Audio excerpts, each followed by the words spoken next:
Bonjour et bienvenue dans ce podcast de Winex, le podcast qui parle aux amateurs de vin, aux amoureux des bonnes quilles, mais pas que. On va vous parler à chaque fois tout au long de ces épisodes donc de notre aventure entrepreneuriale de la création de cette start-up qui est Winex. Winex, une marketplace dans le vin. Pour m'accompagner dans cette aventure, il y a Jean-André. Bonjour Jean-André. Salut. Toujours la joie de vivre, Jean-André. Voilà, et bien entendu Laurent et moi-même, Pierre Ridolphe, donc votre humble serviteur pour animer ce podcast.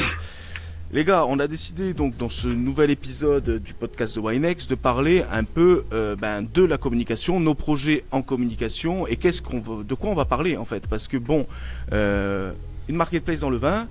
On peut croire que c'est que pour les professionnels et puis surtout il faut, quasiment évangéliser la chose parce que c'est quelque chose de nouveau. T'en parlais la dernière fois, Jean-André, dans le précédent podcast, qu'en fait les gens ils ont pas du tout l'habitude, déjà pour certains d'aller pour le marché des bonnes bouteilles, il faut aller dans des caves, il faut chiner, ce que tu faisais toi à l'époque, je dirais un peu de partout. Ce que je fais mais toujours. donc quand on commence à parler, voilà ce que tu fais toujours, mais je dirais là maintenant, comme on a lancé la chose, on parle à monsieur et madame tout le monde et donc ils n'ont pas tellement l'habitude.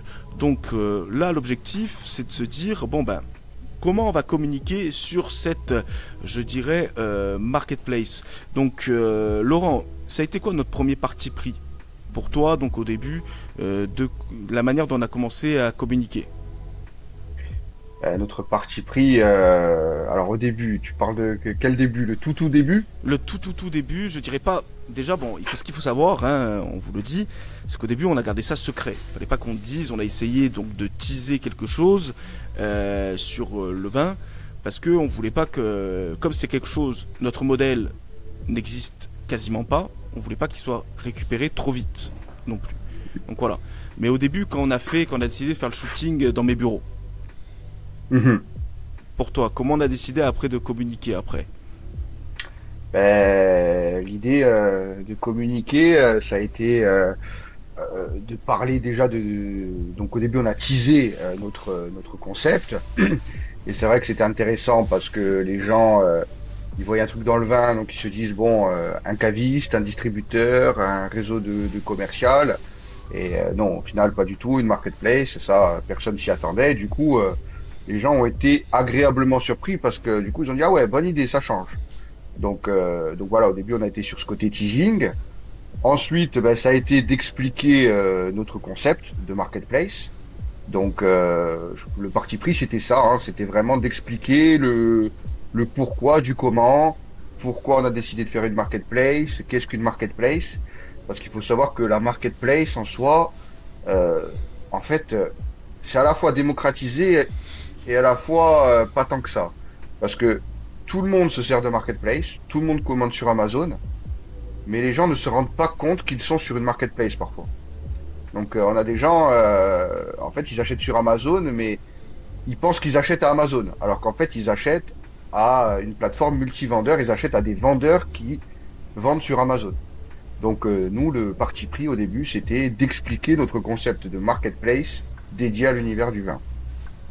Et toi, pour toi, Jean-André, est-ce que, là, aujourd'hui, tu souhaiterais qu'on communique comment? Parce qu'après, on a essayé de le faire. On a en plus, à un moment donné, dû stopper la communication parce que on a rencontré des problèmes de développement et c'était le plus urgent. C'était pas de communiquer, hein, c'était ça. Moi, je me rappelle que le jeu concours, il a très bien marché, quand même. Tout à fait. Donc, quand on a sorti le jeu concours, il y a eu pas mal d'engagement. Vraiment beaucoup d'engagement de la part de tout le monde, de notre entourage proche, même des gens qui ne nous connaissaient pas, même au-delà de la Méditerranée, sur le continent et tout. Donc, ça s'est super bien passé. Après, moi, je pense qu'au niveau com, il faut qu'on essaie comment dire, de s'ouvrir un peu à tout le monde. Donc, que ça soit aux acheteurs ou aux vendeurs, que ça soit aux passionnés, aux collectionneurs, comme aux buveurs de vin lambda qui ont envie de s'approprier un peu la chose, qui ont envie d'en apprendre un peu plus. Donc c'est pour ça que nous, de notre côté, avec Laurent, on essaie de faire des trucs un peu éducatifs. Justement, on essaie de faire des trucs sympas, d'apporter un peu notre patte, de faire quelque chose de différent. Bon, toujours en s'inspirant un peu de ce qui se fait ailleurs. Donc moi, par exemple, je connais pas mal de personnes dans le vin, que ce soit peut-être des influenceurs ou même dans tout ce qui est gastronomie, tout ça.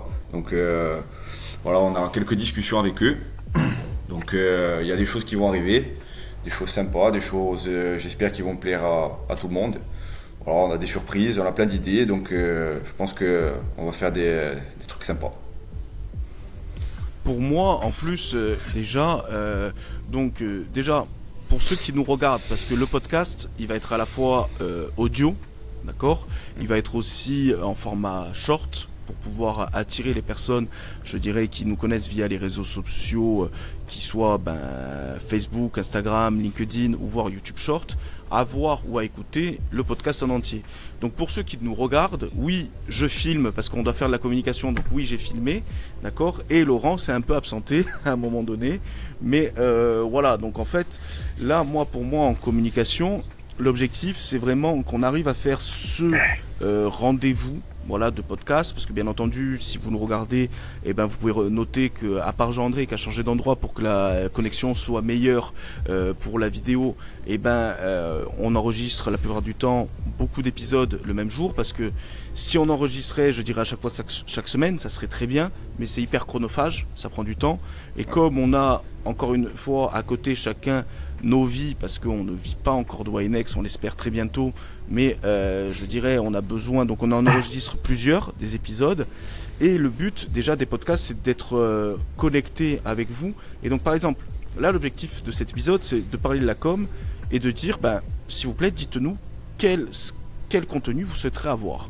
Est-ce que c'est du contenu plus éducatif, comme Jean-André et Laurent vous savez faire? Parce que n'oubliez pas, moi je suis leur cobaye, quand ils veulent expliquer quelque chose, moi ils vont me dire, ils vont me parler. Moi par exemple, je me rends compte d'un truc, si on parle de vin et de goût, moi les gars, il y a un truc qui est impressionnant, le vin blanc, j'ai pas les goûts, j'ai pas les saveurs, voilà tout ça. Et peut-être c'est parce que, je me suis pas assez habitué, j'ai pas assez appris à mettre, je dirais des termes, un vocabulaire sur certains goûts quand ils arrivent et tout ça. Mais voilà, donc moi je suis leur cobaye. Mais est-ce que ce type de contenu-là correspond à l'audience qu'on a sur Winex? Je ne sais pas. Parce que, encore une fois, moi, ce que j'ai proposé, et dans cet épisode, je vais vous parler un peu de ce que je propose, et vous pourrez nous dire un peu votre avis, à vous, l'audience que l'on a aussi bien du podcast ou sur les réseaux sociaux, c'est que j'ai l'impression que des fois, l'audience se perd sur... mais qu'est-ce qu'on est? On est des revendeurs de vin, on est des passionnés qui vont juste faire à Louz ou Gueuleton, donc à la manière Gueuleton, ou d'autres, le Grand Gaulois et je sais plus quel autre, ceux qui ont la moustache et tout le reste, aller juste en mode bon vivant, on va goûter du vin, etc., pour raconter le terroir. Et alors qu'en fait, à la base, on est une marketplace. Donc là, moi, ce que j'ai proposé, c'est on garde ce contenu-là. Donc le contenu qu'on sait faire éducatif, qui peut être aussi bien sous forme de vignettes, donc de photos que nous on appelle les carousels, je dirais graphiques, qui vont expliquer comment certaines choses. Par exemple, Laurent adore faire des articles et donc il nous explique comment consommer du vin l'été, comment le conserver aussi l'été. Parce que franchement, moi aussi j'ai l'habitude, quand je vais dans un restaurant, la plupart du temps, le vin rouge par exemple, il est trop chaud. La plupart, il est gardé à l'extérieur. Donc tu veux te faire plaisir des soirs, tu te dis bon, ça sert à rien de mettre une grosse quille, il est pas bien conservé. C'est pour ça, c'est le but du contenu éducatif justement, c'est de toucher tout le monde, même les personnes plus ou moins amateurs, de près ou de loin, qui rencontrent des problématiques assez courantes et où il y a juste des fois des petits tips à mettre en place pour résoudre le problème. Là, notamment, j'ai fait un article sur les accords vin et barbecue, vu qu'on est en plein dans la saison. Donc ça peut être intéressant parce que accorder du vin avec des merguez, c'est pas toujours facile. Donc voilà, il y a aussi quelques accords insolites pour aussi faire un accord en fonction de la saison. Donc un accord avec une côte de bœuf, on va peut-être pas faire le même en plein hiver qu'en plein été quand il fait 30 degrés. C'est ça, complètement. Donc voilà, moi, la question, ce que j'aimerais bien, c'est avoir des retours. Est-ce que ce genre de contenu-là, ça vous plaît? Est-ce que vous dites oui complètement? Mais nous, ce qui nous plaît, c'est voir vos tronches. Pas avoir un texte, je dirais, hyper bien lissé et tout le reste, alors qu'on aime bien vous voir à vous, avec la manière de parler de Jean-André et la manière de parler de Laurent, ma manière de parler, peut-être. Est-ce que vous voulez voir un peu plus de tutos et comprendre un peu plus comment fonctionne la marketplace? Est-ce qu'il faut qu'on présente les boutiques des gens? Ça, on n'y a pas pensé, hein, mais je dirais présenter chaque vendeur que l'on a, je dirais présenter sa collection et tout ça, pourquoi pas? Moi, je lance des questions comme ça, hein. Mais voilà, nous, on a pensé aussi donc à ce fameux podcast qui va être un peu, parce que nous, sûrement, on va les tourner à peu près une fois par mois. Donc ça va être à chaque fois un point d'étape qui va être légèrement décalé pour vous. Parce qu'après, là, il faut juste qu'on ait le temps de le monter. Mais donc voilà, est-ce que c'est ce genre de contenu-là qui vous plaît? Est-ce que pareil, de rencontrer les vignerons, que ce soit des vignerons qui vont vous parler, les bonnes tables. Nous après, c'est vrai que c'est pas simple de pouvoir aller de partout, parce que nous, encore une fois, on est en Corse, donc c'est plus simple d'aller dans les vignobles qui sont à côté. Mais après, pourquoi pas, je dirais nous, après organiser, ça va être compliqué, hein, mais organiser, je dirais, des séjours pour parler de tout ça. Voilà. Moi, un truc aussi que c'est vraiment tout ça, c'est de discuter par rapport à ça. Est-ce que un système de newsletter vous plairait? Donc voilà, moi j'ai pensé là tout à l'heure quand on a filmé, on a enregistré le premier podcast, je me suis dit qu'il faudrait qu'on contacte, qu'on arrive à choper. Donc là c'est fou hein, de parler de technique marketing et tout ça en podcast et tout le reste. Mais je veux dire, là notre canal d'acquisition, donc un canal d'acquisition en marketing, c'est comment les gens, je dirais, nous découvrent. D'accord, c'est ça le principe. C'est comme si demain je vous racontais que à l'époque, quand on était, je dirais, sans internet, le canal d'acquisition c'était tout simplement la rue en physique. Je dirais les gens voyaient d'abord un panneau publicitaire et après arrivaient, voyaient l'enseigne du magasin, rentraient dans le magasin et après échanger avec nos vendeurs et donc acheter quelque chose. Et donc un canal d'acquisition c'est comment, par exemple sur Instagram, on passe de non-follower à follower. Donc directement, je dirais, c'est grâce aux réels, parce que les réels, c'est ceux qu'on découvre, qui nous font des... Je dirais que tout le temps, les gens activent le mode découverte grâce à ce système-là.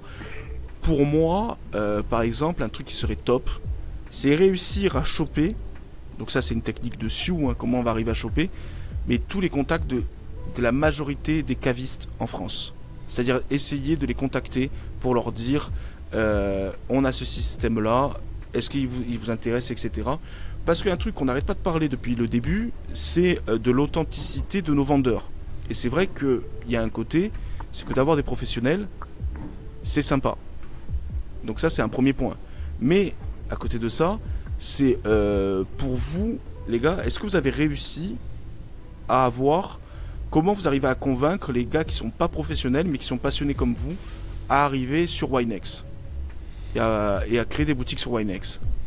En général, bon ça c'est plus moi qui m'en occupe. Donc c'est assez compliqué, il y a des gens qui sont réceptifs, il y a des gens qui sont moins. Alors moi je fonctionne de cette façon, en gros, il y a des gens qui sont déjà éduqués à ce genre de marché-là. Donc déjà j'essaie de les contacter à eux en priorité, parce que je me dis que ça va être plus simple de discuter avec eux, de leur présenter le modèle, vu qu'ils ont déjà... ils ont déjà l'habitude. La culture. Ouais, ils ont déjà cette culture. Du coup, c'est un peu moins compliqué. Donc ces gens-là, en général, ils sont assez ouverts de suite. Tu peux discuter avec eux, leur expliquer comment ça va fonctionner, comment toi tu vois les choses, comment eux voient les choses. Mais c'est obligé de passer du temps avec eux au téléphone. Voilà, tu dois convaincre. C'est un travail. C'est du temps. C'est du temps, c'est un travail de tous les jours. Je fais ça tous les jours. Mais l'avantage après que l'on a, c'est que le temps que tu passes avec un, tu sais que petit à petit va se réduire avec les autres. Parce que comme tu as déjà réussi à convaincre ce premier-là, toi tu vas pouvoir dire mais regarde, celui-là tu le connais, il a déjà accepté. Donc c'est au début le travail, on construit vraiment des fondations énormes. Mais demain voilà, les experts comme ça, on est obligé de passer petit à petit donc un très grand temps avec eux. Nous aujourd'hui, voilà, on vous propose de nous dire, donc à vous, nos auditeurs, et qu'est-ce que vous souhaitez avoir comme contenu? Parce que nous, on peut s'adapter. Après, demain, c'est sûr que si vous me demandez on voudrait voir Jean-André, Pierre et Laurent faire des conneries, non, ça, voilà, on l'a fait à l'époque. Mais là, voilà, c'est pour, je dirais, la marketplace, pour Winex. C'est quel type de contenu vous souhaitez? Est-ce que, je veux dire, par exemple, au début, nous, ce qu'on a ce qu'on pensait faire pour vous montrer que on vendait pas, je vais pas dire on vendait du haut de gamme ou qu'il y avait des bonnes quilles. On vous a pris en photo des très bonnes bouteilles. Mais après, sur les réseaux sociaux, le problème qu'on a, c'est l'engagement. C'est qu'on peut mettre la plus belle photo. Si demain il y a que 20 likes, je veux dire, on se pose la question, est-ce que c'est le bon contenu? Est-ce qu'il est adapté? Je veux dire, on sait très bien que quand on montre Laurent, Jean-André, au moins on fait des interviews, on se montre nous, il y a beaucoup plus d'engagement d'un coup. Mais est-ce que c'est ce type-là de contenu qui est intéressant? Quand je veux dire, Laurent, toi, quand t'as fait le tutoriel où tu t'embêtes à les faire, c'est pas simple, je dirais, et encore une fois, je pèse mes mots. Mais en tout cas, c'est du contenu qui est top, mais il a pas trop d'engagement non plus. Donc, donc voilà, nous, pour moi, c'est vraiment ce côté-là. Et puis en plus, ce qu'il faut vous imaginer aussi, la communication, comme je disais tout à l'heure, entre deux podcasts à Laurent, c'est l'un des métiers aussi les plus ingrats parce que on est sur la finalité à chaque fois. C'est un projet comme Winex, on le pense, maintenant il faut le concrétiser et on doit toujours faire au plus vite pour rester dans l'instantanéité et l'authenticité pour communiquer. Mais surtout en plus c'est que nous, on se place du côté expert de la chose, il faut qu'on parle comme ci, comme ça, etc. Donc pour parler donc du vin et de la marketplace, mais au final nous aussi ce qu'on veut c'est s'adapter à la communauté. Voilà. Donc qu'est-ce que la communauté d'experts souhaite? Qu'est-ce que la communauté de novices souhaite? Nous on tente des trucs. Dites-nous en commentaire, l'espace il est pour ça, contactez-nous même en privé, en direct. À chaque fois on met nos comptes privés, donc n'hésitez pas. Pour toi Laurent, c'est quoi qu'il faudrait qu'on fasse maintenant en plus des podcasts? Donc tu as dit, tu penses qu'on va vraiment continuer ce format éducatif? Moi, je pense que c'est bien le format éducatif parce que là, on va s'adresser plus à des novices ou des gens qui sont plus ou moins amateurs de vin. Et je trouve que ça peut être du contenu intéressant puisque des fois, il y a des personnes qui se posent des questions qu'on s'est tous posées et que quand on a la réponse, du coup, ça nous permet de résoudre cette problématique. On parlait de la température du vin. Là, on a fait un tuto. Qu'est-ce qu'un vin blanc? C'est quoi la différence entre un vin blanc, rouge et rosé? Bon, ça peut paraître bête comme question, mais j'ai un ami qui m'a dit, ah, franchement, top, la vidéo, j'ai regardé jusqu'à la fin, parce que j'ai appris des trucs. Voilà, il savait pas vraiment, en fait, si je lui posais la question, c'est quoi la différence entre un vin blanc, rouge et rosé? Et il savait pas me répondre, le pourquoi du comment. Et du coup, il s'était pas vraiment posé la question, mais en voyant le tuto, il a voulu regarder la vidéo jusqu'à la fin, et du coup, il a trouvé ça intéressant. Donc, c'est pas quelqu'un qui va spécialement aller sur la marketplace, mais en tout cas, il a apprécié le contenu. Donc, voilà, si on peut du coup éduquer les gens, voilà, c'est avec plaisir qu'on le fait aussi. Et pour toi, Jean-André, quel autre type de contenu il faudrait qu'on fasse? Alors, le contenu éducatif, c'est bien.